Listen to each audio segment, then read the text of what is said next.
Ladies and children, please welcome Ajay Satyanarayana. ಬರ್ಬೇಕು ಬಹಳ ಖುಷಿ ಆಯ್ತು ಅಜಯ್ ನೀವು ಬಂದಿದ್ದು. ಸರ್ ಹೇಗಿದ್ದೀರಾ? ನಾನು ಹ್ಯಾಂಡ್ಸಮ್ ಆಗಿದ್ದೀನಿ, ನೀವು ಹೇಗಿದ್ದೀರಾ? ನೋಡಿ ಸರ್ ನಿಮ್ಮ ಆಶೀರ್ವಾದ.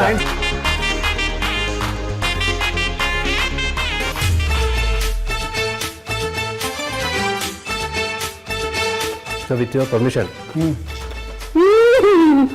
ನನ್ನ ವಯಸ್ಸು 22 ವರ್ಷ. ನನಗೆ ಪ್ರಿಮೆಚೂರ್ ವೈಟ್ ಏರ್ ಆಗಿದೆ. ದಯವಿಟ್ಟು ಇದಕ್ಕೆ ಮನೆ ಮದ್ದು ಪರಿಹಾರ ತಿಳಿಸಿ, ಧನ್ಯವಾದಗಳು ಅಂತ ಹಾಕಿದ್ದಾರೆ. ಬಿಳಿ ಕೂದಲು, ಪ್ರಿಮೆಚೂರ್ ಬಿಳಿ ಕೂದಲು. ಚಿಕ್ಕ ವಯಸ್ಸಲ್ಲಿ ಬಿಳಿ ಕೂದಲಾಗೋದು ತುಂಬ ಜಾಸ್ತಿ ಆಗಿದೆ. ಸಣ್ಣ ಸಣ್ಣ ಮಕ್ಕಳಿಂದ ಇವಾಗ ಎಲ್ಲರೂ ಬಿಳಿ ಕೂದಲು ಬಂದ್ಬಿಡ್ತಾ ಇದೆ ಅಂತ ಪಾಪ ಹೆದರ್ಕೊಂಡು ಬರ್ತಾರೆ. ಇದಕ್ಕೆ ಬರೀ ಹಚ್ಚೋದ್ರಿಂದ ಪ್ರಯೋಜನ ಆಗಲ್ಲ. ಯಾವಾಗ ತಲೆಯಲ್ಲಿ ಕೂದಲು ಬೇಗ ಬೆಳ್ಳಗಾಗತ್ತೆ ಅಂದರೆ ತಾಮ್ರದ ಅಂಶದ ಕೊರತೆ ಶರೀರದಲ್ಲಿದ್ದ